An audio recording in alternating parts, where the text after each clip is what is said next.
Welcome to C plus plus lecture 2 tutorial.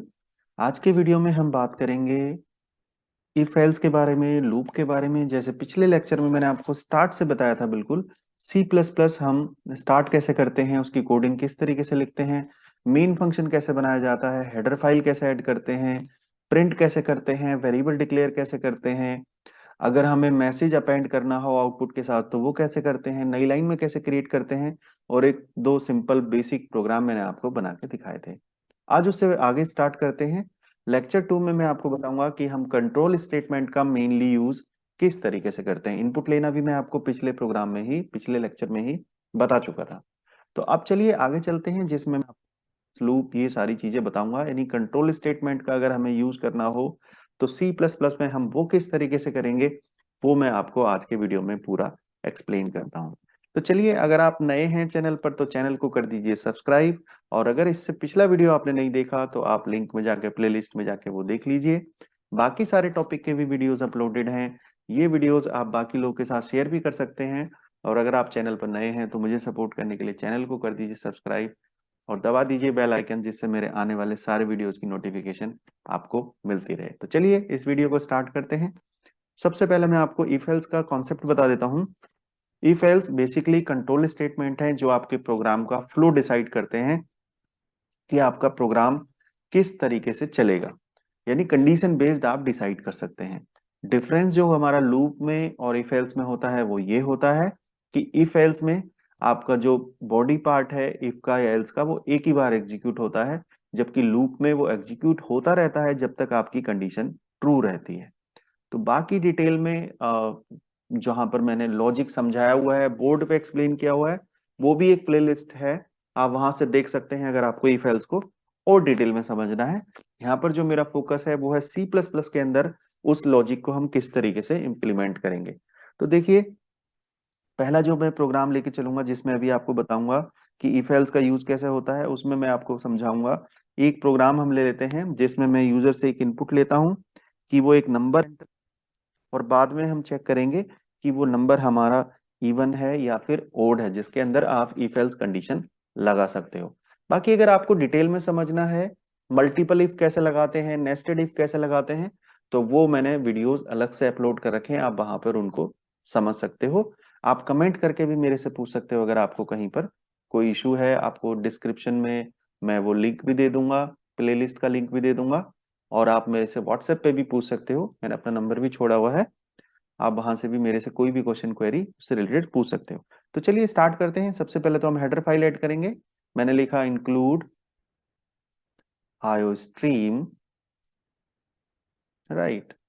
उसके बाद हम लिखेंगे नेम स्पेस, तो मैंने लिया यूजिंग नेम स्पेस std, ठीक है। उसके बाद मैं फंक्शन बनाना स्टार्ट कर देता हूं। मैंने लिखा इंट मेन, और ये मेन फंक्शन इंट रिटर्न करता है, इसका मतलब मुझे लास्ट में कोई इंटीजर वैल्यू रिटर्न करनी पड़ेगी। एक मैंने वेरिएबल ले लिया, मैंने लिया int n is equal to 0, और साथ में कुछ और वेरिएबल मुझे अगर चाहिए होंगे तो मैं ले लूंगा, अभी तो मुझे नहीं चाहिए, मुझे सिर्फ इनपुट चाहिए एक वेरिएबल के अंदर। और मुझे प्रोग्राम ये लिखना है कि मुझे चेक करना है कि जो मैंने ये नंबर लिया है, ये नंबर मेरा इवन है या फिर ओड है। तो इसके अंदर इनपुट जो है वो मैं यूजर से लूंगा, लेकिन उससे पहले मैं यूजर को मैसेज दे देता हूँ। सी आउट में मैंने लिखा कि एंटर द नंबर। यूजर जो नंबर एंटर करेगा उसी का हम चेक करेंगे कि वो नंबर हमारा इवन है या फिर ओड है। तो सी आउट के थ्रू हम आउटपुट प्रिंट कराते हैं, ये मैं आपको पिछले लेक्चर में बता चुका हूँ। अब इनपुट कैसे लेते हैं वो हम करते हैं सी इन, और हमने उस वेरिएबल का नाम दे दिया। जैसे हमारा नाम है वेरिएबल का एन, ऊपर हमने डिफाइन किया एन, तो वो मैंने यहाँ पर दे दिया। उसके बाद मैं इफ कंडीशन किस तरीके से लगाता हूँ, देखो सी या सी प्लस प्लस या जावा इफ कंडीशन इसी तरीके से लगती है। इफ ब्रैकेट के अंदर हम लिख देते हैं भी हमें देनी है, जैसे हमारी कंडीशन यहाँ पर है एन का मॉड्यूलस अगर हम 2 से डिवाइड करके निकालते हैं रिमाइंडर, तो वो होना चाहिए हमारा 0। अगर 0 है इसका मतलब वो नंबर जो है हमारा वो इवन है, अदरवाइज वो नंबर हमारा ओड है। तो ये मैंने ब्रैकेट का भी यूज कर लिया। ब्रैकेट का आपको पता होगा, ब्रैकेट का मतलब होता है कि जो इफ का ब्लॉक स्टार्ट हुआ है, यहाँ से ब्रैकेट से वो ब्लॉक स्टार्ट हो गया, और इस ब्रैकेट पे वो ब्लॉक हमारा जो है वो खत्म हो जाएगा। तो इसके अंदर मैं जितने भी स्टेटमेंट लिखूंगा वो सारे के सारे स्टेटमेंट इस इफ ब्लॉक के साथ कनेक्टेड होंगे। तो मैं यहाँ पे लिख क्या देता हूँ, सी आउट। यहाँ पे मुझे मैसेज देना है बस कि जो मेरा नंबर है द नंबर इज इवन, ये नंबर मेरा इवन है, ये मैंने मैसेज दे दिया। इसके साथ इफ का मैं एल्स बना लेता हूँ और यहाँ पर भी मैंने ब्लॉक बना दिया। ब्लॉक के साथ मैंने लिख दिया मैसेज मेरा सी आउट कि जो मेरा नंबर है द नंबर इज ओड, ये मैंने मैसेज दे दिया। तो मेरे दो कमांड हो गई, एक मेरा ब्लॉक हो गया इफ और एक ब्लॉक हो गया मेरा एल्स। और पहले मैंने नंबर इनपुट लिया यूजर से, ये इन के थ्रू सी इन, और इससे जब बाहर निकलेगा वो, तो यानी याद रखना कि या तो मेरा इफ में एग्जीक्यूट होगा या मेरा एल्स पार्ट एग्जीक्यूट होगा, सिर्फ मेरा एक ही पार्ट एग्जीक्यूट होगा, दोनों मेरे एग्जीक्यूट नहीं होंगे कभी भी। ठीक है, और एक ना एक ऑलवेज एग्जीक्यूट होगा, ये इफ एल्स की कंडीशन होती है। ठीक है, तो मैं यहाँ पर रिटर्न भी करा देता हूँ एक वैल्यू, रिटर्न 1, सपोज ये 0 करा देते हैं। ठीक है, तो ये मेरा फंक्शन हो गया, यहाँ से मेन फंक्शन यहाँ से स्टार्ट हुआ, उसके अंदर मेरा इफ एल्स का यूज हो गया। ये तो है मेरा एग्जांपल जिसके अंदर मैंने एक इफ यूज करा है, एक एल्स यूज करा है। बट अगर आपकी रिक्वायरमेंट हो तो आप मल्टीपल इफ का भी यूज कर सकते हो। आप मल्टीपल, हाँ, एक इफ के साथ आप मल्टीपल एल्स नहीं लगा पाओगे। एल्स जो है वो इफ के साथ ही आता है, बट इफ ऑप्शनल होता है, इफ के साथ एल्स ऑप्शनल होता है।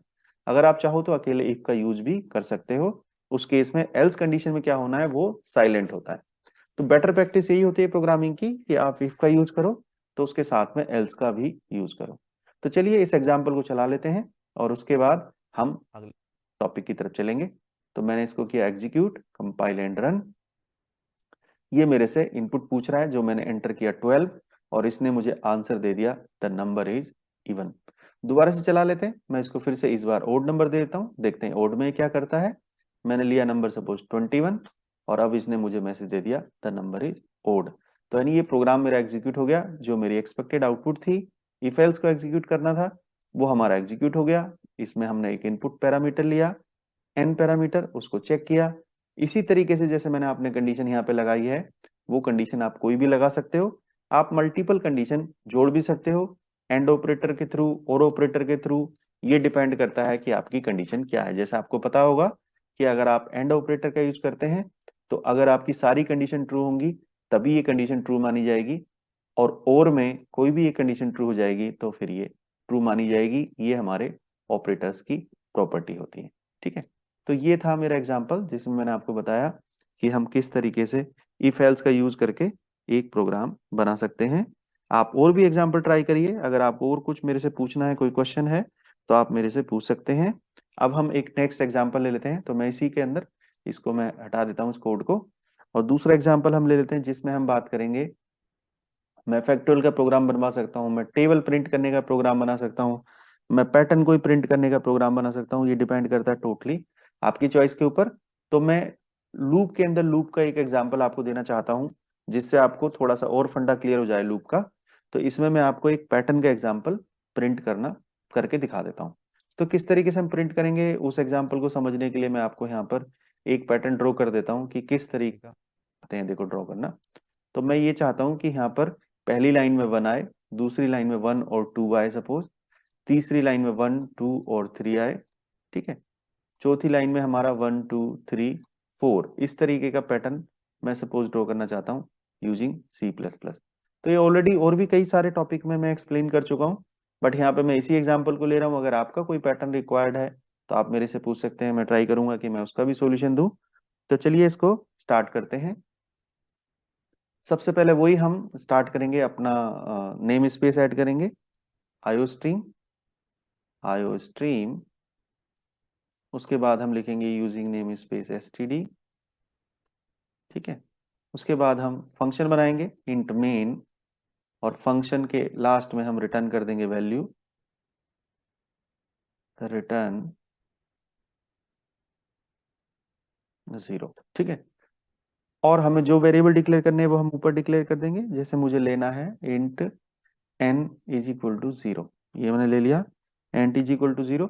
और C++ में आपके पास फ्लेक्सिबिलिटी होती है कि आपको जहां वेरिएबल चाहिए आप वहीं डिक्लेयर कर सकते हो उसको। जैसे मुझे लूप के अंदर वेरिएबल चाहिए होंगे तो मैं वहीं पे डिक्लेयर कर दूंगा। मेरे लिए कंपलसरी रूल नहीं है कि मैं उनको स्टार्ट में ही डिक्लेयर करूं। अब ये इनपुट मुझे लेनी है तो मैं मैसेज दे देता हूँ यूजर को सी आउट, यहाँ पे लिखा मैंने एंटर द लिमिट, यानी यूजर ही डिसाइड करेगा कि उसको कितनी रो क्रिएट करनी है। उसके बाद हम चलते हैं, लूप मैंने स्टार्ट किया for int i is equal to, जैसे मैं इसको लूप से चलाना चाहता हूं तो मैंने ले लिया सपोज 1 से लेके इस लिमिट तक मैं जाऊंगा। लिमिट हमने इनपुट नहीं कराई, अभी हम ले लेते हैं सी इन एन के अंदर हमने लिमिट ले ली। आई इज इक्वल टू 1 से लेके एन तक जाऊंगा तो मैंने स्ट्रेट फॉरवर्ड लूप चलाया फॉरवर्ड की तरफ, I less than equal to n, और साथ में ले लिया मैंने आई। ठीक है, तो ये मेरा लूप है, पहला लूप है जो क्रिएट करेगा रो कितनी बनेंगी। ठीक है, और उसके अंदर फिर हम एक लूप और चलाएंगे, नेस्टेड लूप, जो डिसाइड करेगा एक रो के अंदर कितने मेरे आउटपुट बनेंगे या कितने ये जो कॉलम्स हैं वो बनेंगे और वैल्यू क्या आएगी। तो उसके लिए दूसरा लूप मैंने यहाँ पे चला दिया फोर, यहाँ पर भी मैंने दूसरा वेरिएबल ले लिया इंट जे इक्वल टू, ये 1 से शुरू होता है और ये जाएगा जे लेस देन इक्वल टू आई तक। ठीक है, और यहाँ पे लिख दिया मैंने जे को मैंने इंक्रीमेंट करा दिया जे प्लस प्लस।